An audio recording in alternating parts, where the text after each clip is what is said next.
Baik, Assalamualaikum warahmatullahi wabarakatuh. Ini kita akan coba masuk ke pembahasan tentang sistem tata nama aldehid dan keton.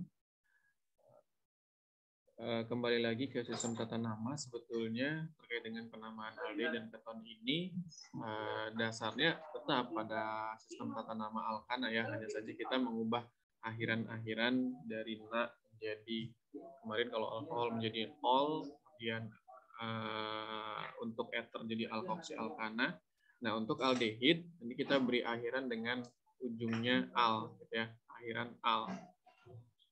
Oke, kemudian yang pertama adalah kita harus tahu dulu di mana perbedaan antara aldehid dengan keton ya. Jadi perbedaan aldehid dengan keton itu adalah lihat di atom karbon yang mengikat gugus atau atom oksigen yang berikatan rangkap ya. Nah, sisa dua tangan karbon ya, salah satunya harus mengikat atom hidrogen. Nah, itu adalah aldehid ya. Salah satunya harus hidrogen, wajib. Nah, misalkan contoh di sini ada CH3COH. Nah, sistem penamaannya di sini menghitung semua karbon yang ada dalam senyawanya gitu ya. Nah, jadi nanti di sini nomor 1, nomor 2, sehingga dalam senyawa ini yang paling atas dia mengandung 2 atom karbon, dan 2 atom karbon itu kita ingat kembali kalau 2 atom karbon namanya eta. Nah, kemudian karena gugus fungsi aldehid kita berikan akhiran al, maka tata namanya nama dari senyawa yang di sebelah sini adalah etanal. Gitu. Nah, kemudian apakah boleh jumlah karbonnya 1? Boleh, aldehid boleh 1 jumlah karbonnya. Gitu. Nah, sehingga nanti nama di sini apa? Kita sesuaikan saja. Kalau C1 itu kan namanya meta ya. Meta. Kemudian kita beri akhiran dengan al, jadi metanal. Nah, metanal. Dan begitupun dengan untuk yang senyawa berikutnya. Oh iya, terkait dengan penomoran, nomor 1 dari senyawa aldehid itu selalu dimulai dari karbon yang terikat langsung dengan atom oksigen. Sehingga di sini nomor 1, yang ini nomor 2, dan ini nomor 3. Kita lihat di sini tidak ada cabang sama sekali, dan jumlah atom karbonnya 3, maka ini namanya menjadi propanal. Dihapus dulu.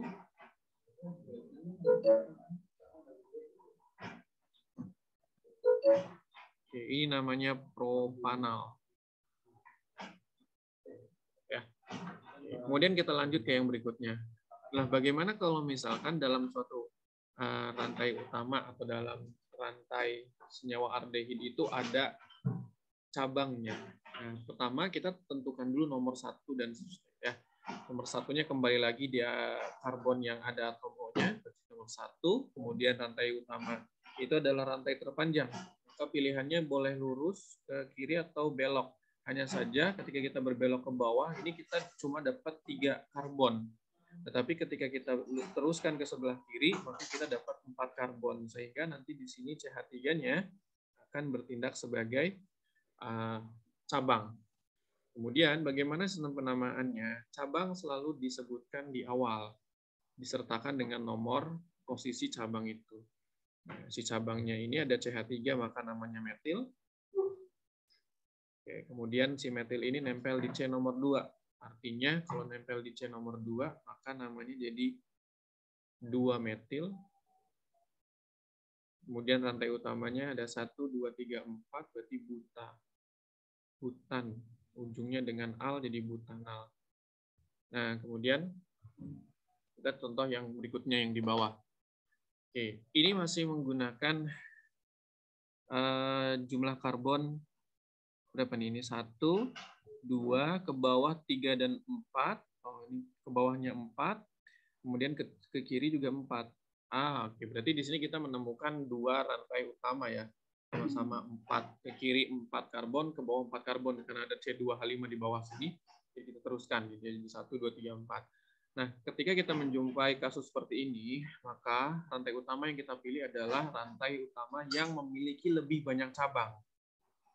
Nah, ketika kita memilih rantai utamanya ke sebelah kiri, sesuai dengan nomor yang dibuat ini, maka kita dapatkan cabangnya ada 2 jenis, yaitu 1 ada metil, yang kedua di sini ada etil, ada 2 jenis cabang.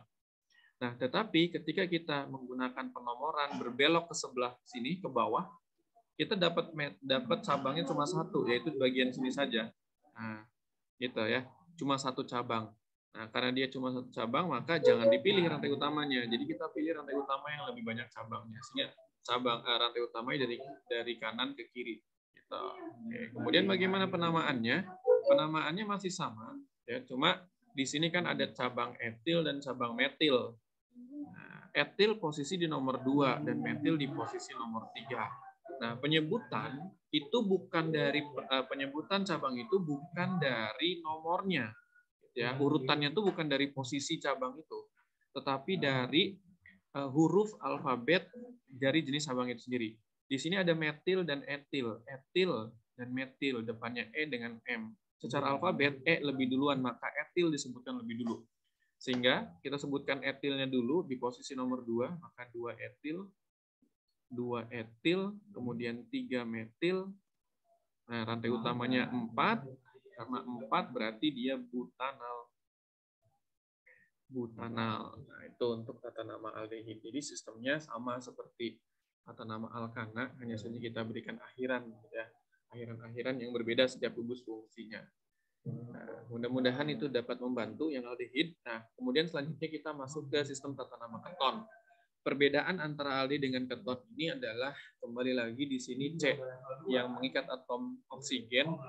Sisa 2 tangannya harus mengikat 2 atom karbon. Ya, salah satunya yang kiri karbon, kanan juga karbon. Nggak boleh kita ganti salah satunya menjadi hidrogen saja. Karena kalau ganti hidrogen saja maka akan jadi aldehid. Kemudian karena dua ikatan ini harus mengikat karbon, maka senyawa paling sederhana dari keton adalah C-nya 3. C-nya 3. Kemudian kalau C-nya 3 itu berarti di sini adalah propan, C3, propana. Nah, tetapi untuk senyawa keton kita beri akhiran dengan on, jadi propanon. Ya, jadi propanon. Penulisan 2 ini wajib tidak? Sebetulnya kalau 2 propanon tidak wajib. Kenapa? Karena mau dibolak-balik kayak gimana pun, posisi oksigen yang ada di sini itu selalu ada di nomor 2. Nah, kemudian kita ambil contoh yang berikutnya. Kita buat yang bercabang. Oke, yang buat bercabang berarti sebelum yang bercabang kita ambil contoh yang lain dulu ya, tanpa cabang. Misal saya punya CH3. CH3, kemudian CO, ini ada CH2, kemudian ada CH1, 2, 3, 4, CH2, dan kita buat 5 ya. Jadi CH5. Maksudnya 5 karbon. 5 rantai. Oke. 1, 2, 3, 4, 5. Nah, ketika kita melihat ada 5 karbon pada suatu senyawa keton, kita lihat posisi gugus O-nya ini nempel di nomor berapa. Nah, kemudian bagaimana sistem penomorannya? Seperti yang sudah dijelaskan di alkohol dan alkoksi alkana atau eter, gugus fungsi itu memiliki prioritas yang lebih tinggi dibandingkan cabang. Atau sebisa mungkin gugus fungsi itu dapat nomor yang kecil. Nah, maka penomoran itu harus kita mulai dari kiri. Kenapa? Karena posisinya yang ujungnya itu yang paling dekat dengan gugus fungsi adalah ujung kiri. Maka di sini jadi nomor 1, ini nomor 2, nomor 3, 4, dan 5. Sehingga nama dari senyawa ini, karena si gugus O-nya nempel di C nomor 2, maka namanya jadi 2. 2, karena jumlah karbonnya 5, jadi penta. Penta. Ujungnya kita kasih dengan non, berarti pentanon. 2 pentanon. Ya, kemudian kalau misalkan kita geser ke sebelah kanan bisa tidak? Nah, masih bisa. Di sini saja ya. Akan CH3, kemudian di sini masih CH2, dan saya geser posisi O-nya ke sebelah kanan. Ini CH2 dan CH3. Masih sama jumlah karbonnya ada 5, tetapi di sini posisi gugus O-nya berpindah dari posisi nomor 2 ke kanan. Maka penomorannya kita mulai dari kiri atau dari kanan boleh ya. Karena sama-sama dapat nomor 3 nih. 1, 2, 3, 4, 5. Maka di sini namanya menjadi 3 pentanon. Ya, pentanon. Nah, itu Itu untuk yang rantai lurus. Kemudian bagaimana yang bercabang? Nah, kalau misalkan bercabang, kita tentukan dulu rantai utamanya yang mana. Dan pemilihan rantai utama itu kembali lagi yang menggunakan jumlah karbon yang paling panjang. Oke, berarti rantai utamanya ke sini nih. Ya, ada 4 karbon. Atau ke bawah juga sebetulnya bisa. Nah, kemudian bagaimana cara membuat namanya? Di sini ada cabang metil, gitu ya. Berarti si cabang metil juga dekat ujung kiri, berarti dia nomornya nomor 2 kalau kita mau hitung dari kiri. Tetapi di sini ada gugus fungsi keton. Nah, gugus fungsi dengan cabang itu gugus fungsi memiliki prioritas yang lebih tinggi dibandingkan cabang. Artinya apa? Meskipun si cabang ini lebih dekat dengan ujung ke sebelah kiri, maka dia harus mengalah sistem penomorannya. Gitu ya. Jadi kita mulai dari sebelah kanan. Biar apa? Biar si oksigennya ini atau ketonnya dapat nomor kecil. Kalau misalkan kita hitung dari kirinya, ini 1, 2, 3, 4. Tetapi kalau kita dari kanan, ini nomor 1, nomor 2, nomor 3 di sini, nomor 4. Nah, kalau kita hitung dari kanan, si CO-nya lebih rendah nomornya, maka kita pilih yang kanan. Kita hapus dulu yang di atasnya biar tidak tercampur ya. Nah, kemudian penamaannya seperti di aldehid, maka cabang disebutkan terlebih dahulu beserta dengan posisinya. Di sini posisi cabangnya di nomor 3 dan cabangnya adalah metil. Maka namanya jadi 3 metil. 3 metil, rantai utamanya 4 dan posisinya ada di nomor 2 si ketonnya ya. Berarti nanti di sini jadi 2 butanon. 3 metil, 2 butanon. Nah, lanjut. Sekarang, bagaimana kalau misalkan kondisinya 5 seperti ini? Nah, di sini rantai utamanya, ini ya, yang paling panjang ya, 5. Kemudian berarti di situ kita menemukan ada cabang, yaitu cabang metil di sini. Kemudian kita tentukan nomornya. Secara penomoran, di sini ada gugus fungsi keton dan cabang, maka keton kita dahulukan. Tetapi kalau kita hitung dari kiri ataupun dari kanan, ketonnya ini tetap dapat nomor 3. 1, 2, 3, atau dari kanan 1, 2, 3. Nah, kemudian pemilihannya yang sebelah mana? Nah, karena di sini di sebelah kiri ada metil, ya, ada metil, maka penomoran kita mulai dari kiri, gitu ya. Dari kiri. Kenapa? Karena di sebelah kanannya tidak ada cabang. Gitu. Jadi karena dan yang berikutnya adalah tadi karena posisinya si oksigennya ini nempel di C nomor 3 baik dari kiri penghitungannya ataupun dari kanan. Kalau sama-sama 3, maka kita lihat sisi mana yang punya cabang, maka dari sanalah kita mulai penomorannya. Nah, karena di sebelah kiri ada cabang, maka kita mulai dari sini nomor 1, nomor 2, nomor 3, 4 dan 5. Sehingga ada metil di nomor 2, maka namanya menjadi 2 metil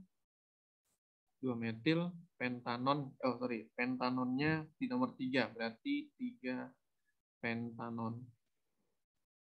Nah, begitulah tata nama keton. Jadi sekali lagi, sistem penamaannya sama dengan sistem penamaan alkana, hanya kita mengganti ujung-ujungnya saja. Dan kemudian harus diperhatikan di sini antara aldi dengan keton itu memiliki struktur yang mirip ya. Strukturnya sangat mirip, tapi ada satu perbedaan yang sangat mencolok terkait dengan aldi dan keton, yaitu tadi salah satu ikatannya si karbonnya ini harus mengikat hidrogen kalau untuk aldehid. Salah satunya boleh hidrogen lagi boleh ya, kemudian boleh C boleh, tetapi untuk keton wajib 2 tangan sisanya itu harus mengikat karbon. Nah, jadi begitu untuk aldi dan keton, mudah-mudahan bisa membantu. Nah, nanti kita lanjut ke video yang berikutnya, itu tentang sistem penamaan asam karboksilat dan ester. Untuk penamaan aldi dan keton, saya akhiri dulu. Assalamualaikum warahmatullahi wabarakatuh.